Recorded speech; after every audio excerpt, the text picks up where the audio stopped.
Hello guys, how are you? Welcome to Cosmic Essence Education. My name is Maitray and in this video we'll be looking at the unit circle and the ASTC rule in trigonometric functions. So let's get started. Okay, so we studied trigonometric ratios of acute angles as the ratio of the sides of a right angled triangle.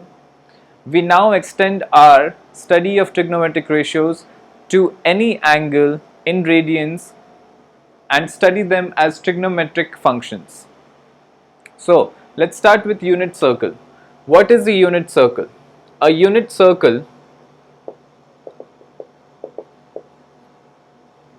is a circle of 1 unit radius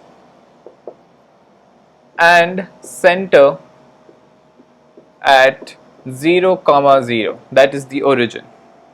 So a unit circle is basically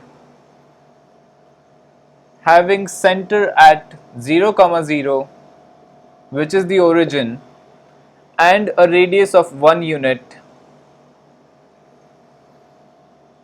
That means this point is 1, 0, this is 0, 1, this is -1, 0, and this is 0, -1.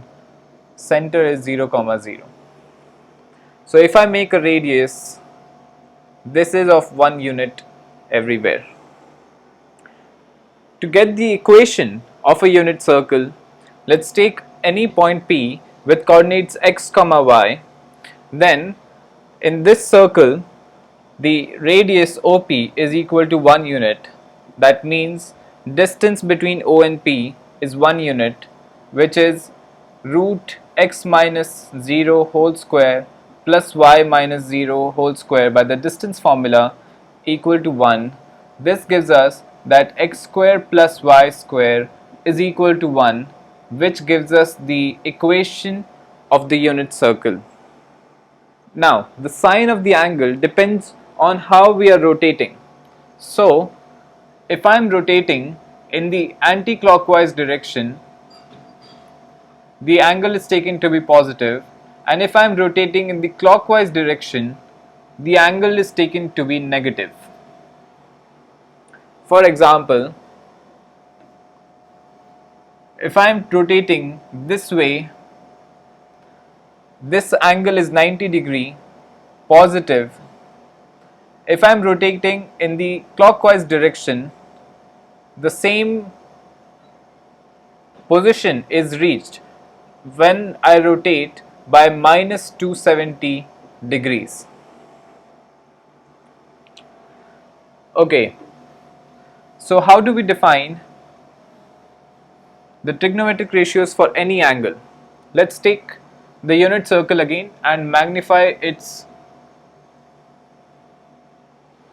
part a little bit here. So I am taking any point on the circle as x, y. This is the origin. If I join OP, it is 1 unit. Let's make a perpendicular here on the x-axis. Then this is the x coordinate, so this is x. This is the y coordinate, so this is y. Let's say that it makes an angle theta. Now, from this, let's find what cos theta is. In this triangle, cos theta is adjacent upon hypotenuse, which here will be equal to x upon 1.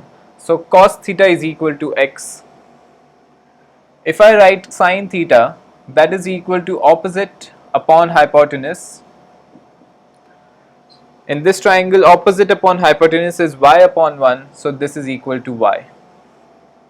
This means that any point on the circle, which is P x, y, can be taken as cos theta, sin theta.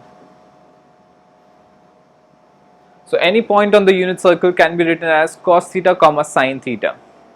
Now, since x square plus y square is equal to 1 and x is equal to cos theta, y is equal to sin theta, we can write that cos square theta plus sin square theta is equal to 1, which is a very important identity that we have already seen. Also,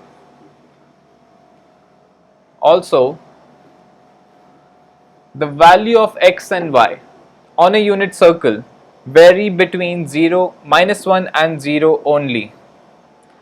X is always greater than or equal to -1 and less than or equal to 1, and y is also greater than or equal to -1 and less than or equal to 1.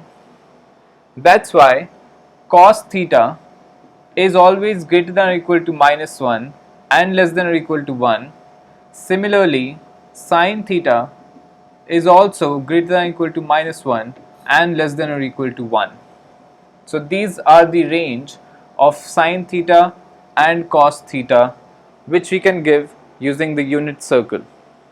Okay, so now the ASTC rule. You don't have to memorize what ASTC rule. It is very simple if you understand the concept behind it. Okay, we know that cos theta is equal to x and sin theta is equal to y. Also, tan theta is defined to be equal to sin theta upon cos theta. Now, we can see that the sine of cos theta will depend on x, the sine of sin theta will depend on y, and the sine of tan theta will depend on both sine and cos. Using this, let's see what happens in the first quadrant, second quadrant, third quadrant, and fourth quadrant in the coordinate plane. So in the first quadrant, x and y both are positive, and since x and y both are positive, tan theta will also be positive upon positive, be positive. So all three of them are positive in the first quadrant. Their reciprocals will also be positive. So in the first quadrant, all ratios are positive. In the second quadrant, y is positive but x is negative. So sine is positive, cos is negative, right? That means tan will also be negative. So sin theta and cosec theta will be positive, but all other ratios will be negative. That's why we write here S, which means that sin theta and cosec theta are positive in this quadrant. The third quadrant, here x is negative, y is also negative. That's why tan theta will be positive. Both negative upon negative will give me positive. So tan theta will be positive, cot theta will be positive, but all other ratios will be negative. That's why we write here T. That means that tan and cot are positive in this quadrant. In the fourth quadrant, x is positive, y is negative, tan will be negative. So cos theta is positive, sec theta will be positive, all other ratios will be negative. So we write C to indicate that this means that cos theta and sec theta are positive in this quadrant. This is known as the ASTC rule, and the concept behind is simple. It depends on the values of x and y in the quadrants that give us the signs of the ratios. So ASTC rules is that first quadrant all ratios are positive, second quadrant sine and cosec are positive, all are negative. In the third one, tan and cot are positive, all other are negative.